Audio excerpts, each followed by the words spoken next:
Beautiful. Welcome to our second episode of Work Club Global on Air. I'm Dominica and today Imran is joining me. Hi. Welcome.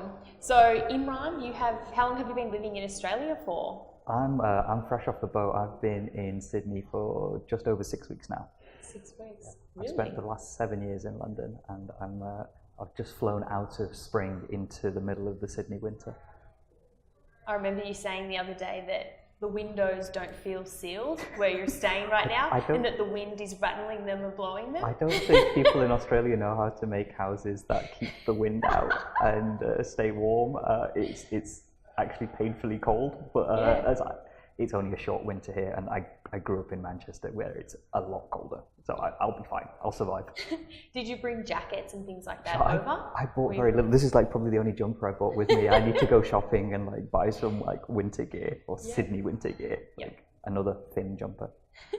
And so where did you grow up? I grew up in Manchester until I was 19 and I left home, but I spent my childhood in the northwest of the UK.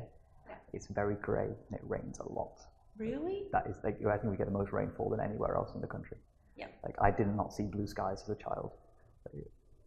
Genuinely, I used to, when you have a little colouring and you do. Yep. My teacher would say, "Why didn't you colour in the sky blue?" I just left the sheet white. She was like, "That's the colour of the sky. It's grey."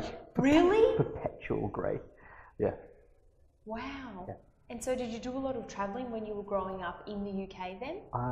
Well, my family were really broke, so we didn't really take very many big holidays. The most exciting thing we did, we went to Pakistan to see the extended family. Yep. But as soon as I could, I ran as fast as I could. I ran out.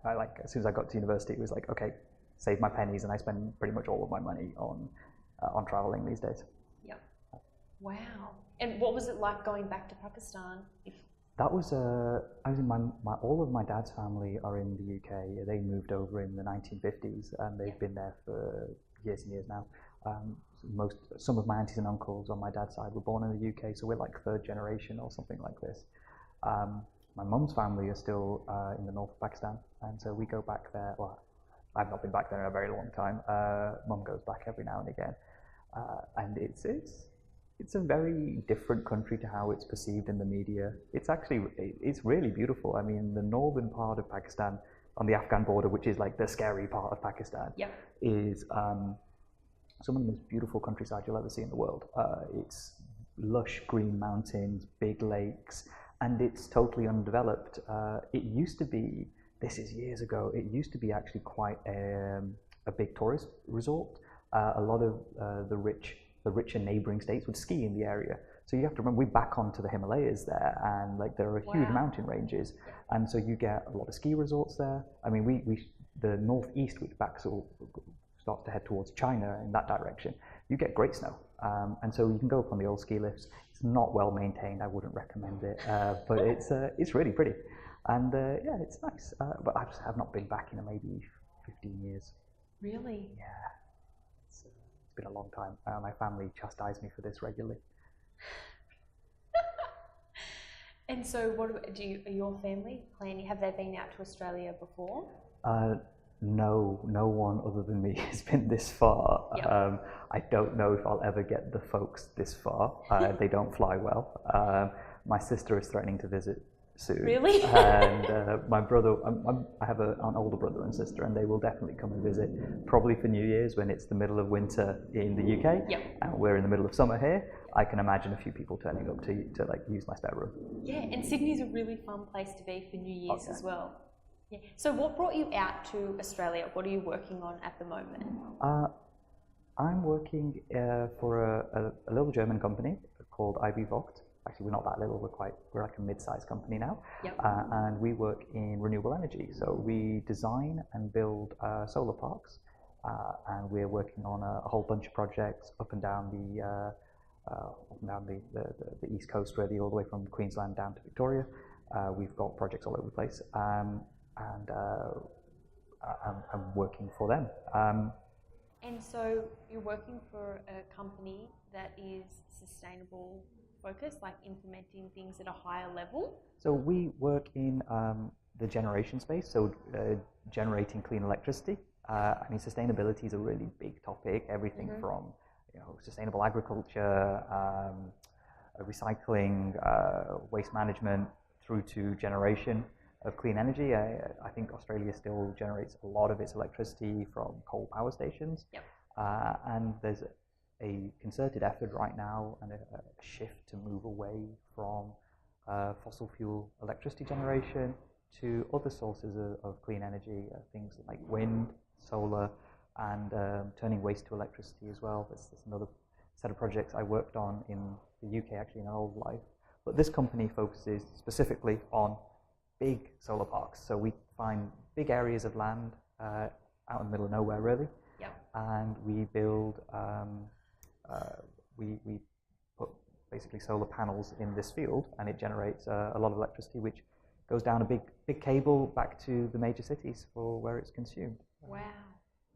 So there's big things ahead, big changes happening. This is a really interesting time for, I say it's interesting for me anyway, it's a really interesting time for the Australian power market generally.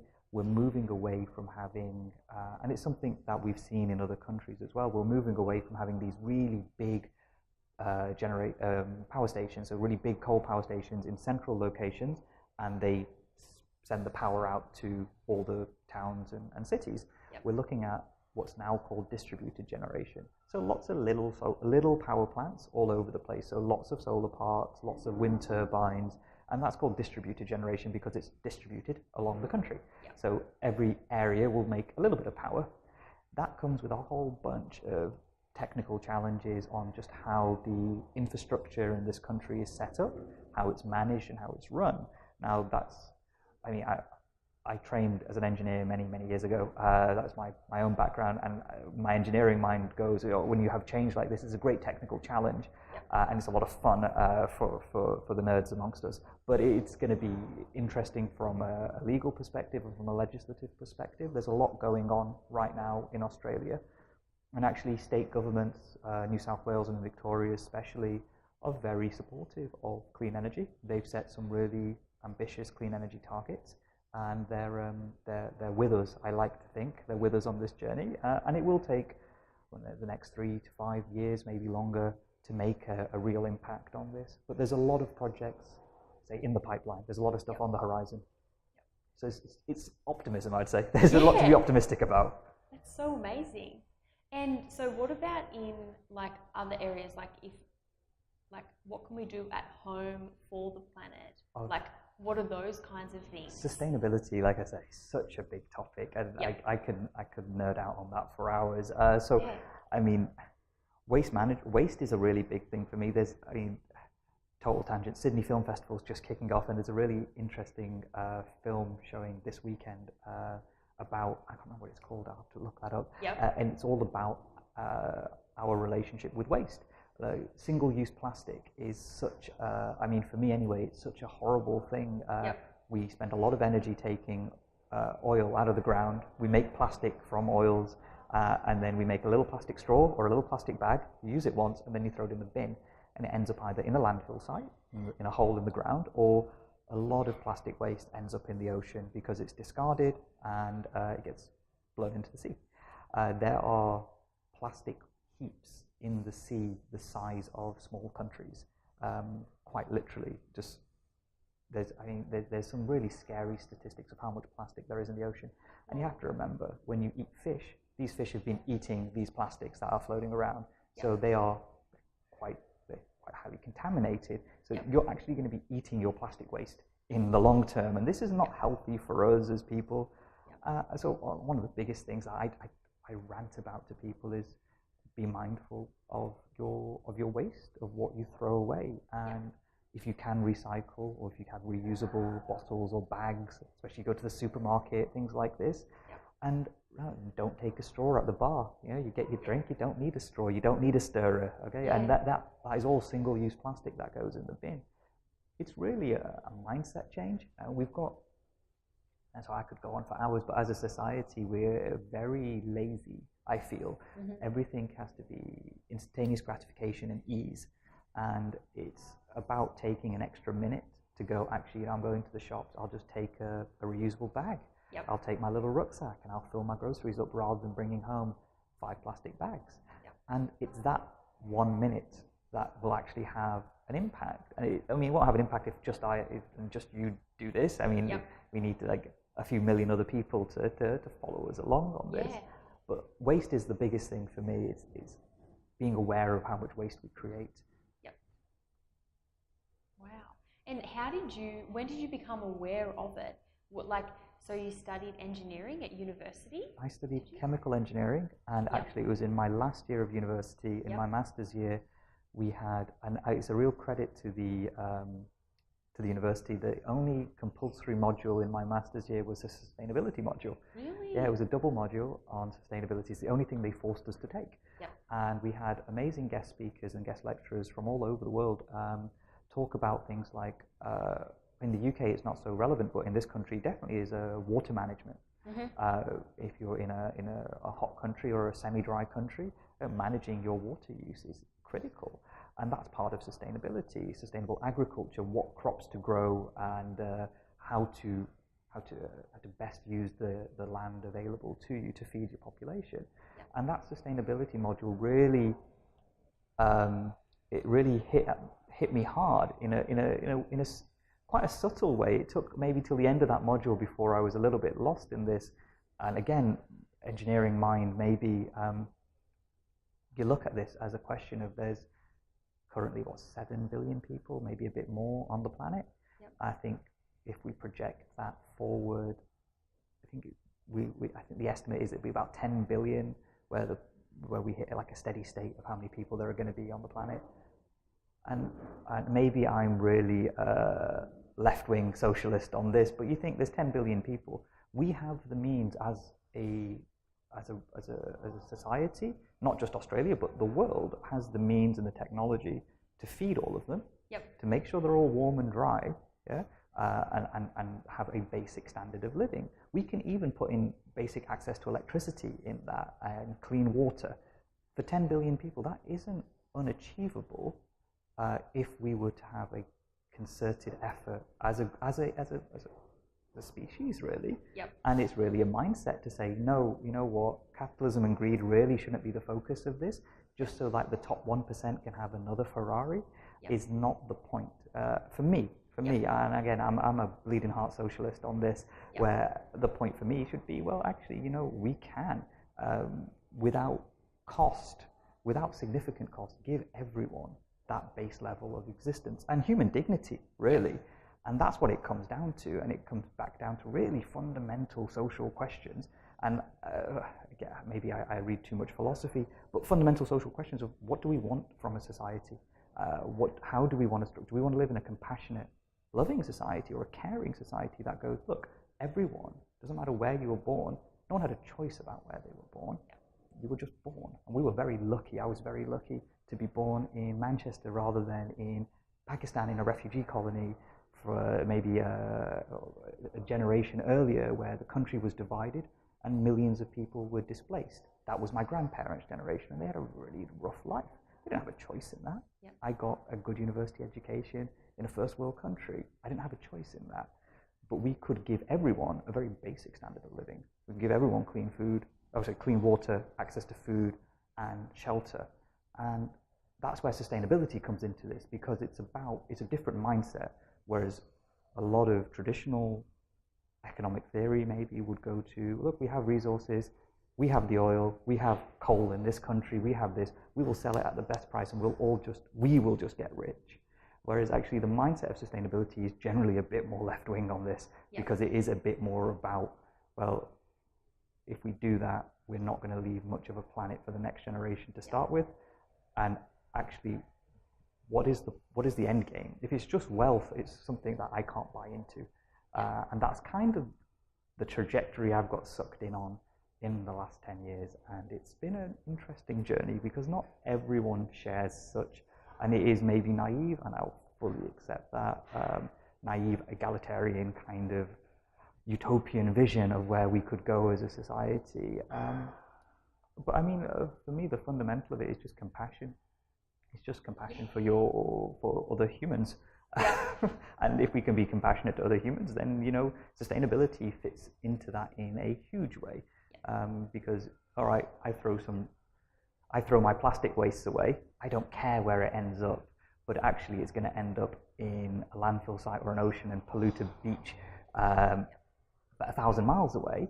I'm not being compassionate to those people, and that's the crux of it for me. Yeah.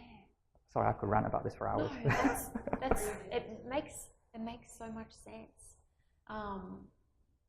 Do you find it difficult when you look at it from a compassionate point of view? Do you also try and give understanding, because you must see so many people operate and think from a different point of view? Like, how do you? You can never force people to change their opinion. I mean, it's you be the change you want to see in the world. You do what's right for you, and you got to. I mean, it's such a funny saying, and I've been saying it so much recently. So you do you, okay? You do you. That's fine. That's my favourite new saying. I've heard so many people using it all the time. All I would say to anyone is, like, don't let the wider public opinion get you down. Just because everyone else isn't doing it doesn't detract value if you believe it's valuable. And I believe it's valuable, so I'll do it, and that's how I'll act. And if other people come along, that's great. And in the bigger picture kind of way, working in a sector where I think we can make clean electricity and reduce our carbon emissions, I think that's how I'm trying to subtly influence things, and the rest of it will happen, and it will be what it will be. I say to a couple of my friends, it's like, when I have grandkids, I hope one day, touch wood, I got grandkids. How will they judge us? Will they look back and go, Granddad, in your generation, you guys knew climate change was going on. You knew all of this was happening. Why did you just let this happen? And now we're having to pick up the pieces. And I mean, purely selfishly now, I'll get to say, I tried. I'm really sorry. I tried my best. I did my bit. I couldn't change everyone. And you know what? It's not about changing other people. You've got to just do your thing and hope other people come along. And I know that you're a yoga teacher as well.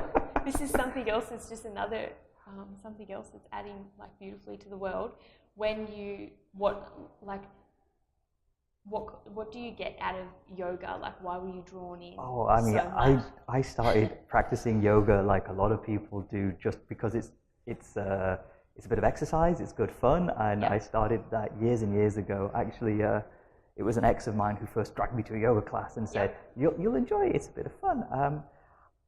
From that, it's just kind of, again, it's one of those things that you get drawn into, and I decided to do a teacher training program, and it wasn't because I wanted to be a teacher at that point. It was I wanted to just practice a bit more, and it was one of the best ways to really learn to practice a bit better. And I got really sucked into the philosophy of it. The Indian philosophy that underpins yoga, again, I could talk for hours about this, but it's called Samkhya philosophy, and you can read the Mahabharata, which is it's like a 20-volume epic, and there's a book in the middle of it called the Bhagavad Gita. I think this is a very famous, the Hare Krishnas who go around, you'll see, I've not seen them in Sydney yet. They're very prevalent in London. They walk around, they sing Hare Krishna, they hand out books, I'm sure you've seen Hare Krishnas. They give you a lot of free dal. They're lovely people. They're devotees of Krishna. They read the Bhagavad Gita. It's a really interesting book, just on a philosophical level. And it talks a lot about yoga from a psychological perspective. And yoga, traditionally, it's not about the exercise routine. It's not about the physical postures.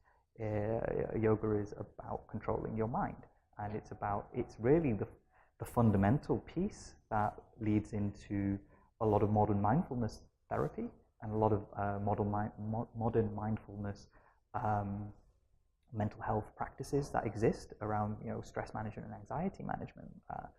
It's very prevalent today, and I mean, this book, written maybe 3,000 odd years ago, has some very still relevant psychological information on basically good mental hygiene, and I kind of got sucked into that over the last year or so, and look, I love yoga, and I can be quite hippie on this, and I worry that I scare a lot of people when I start talking about this. So I generally try not to talk too much about it.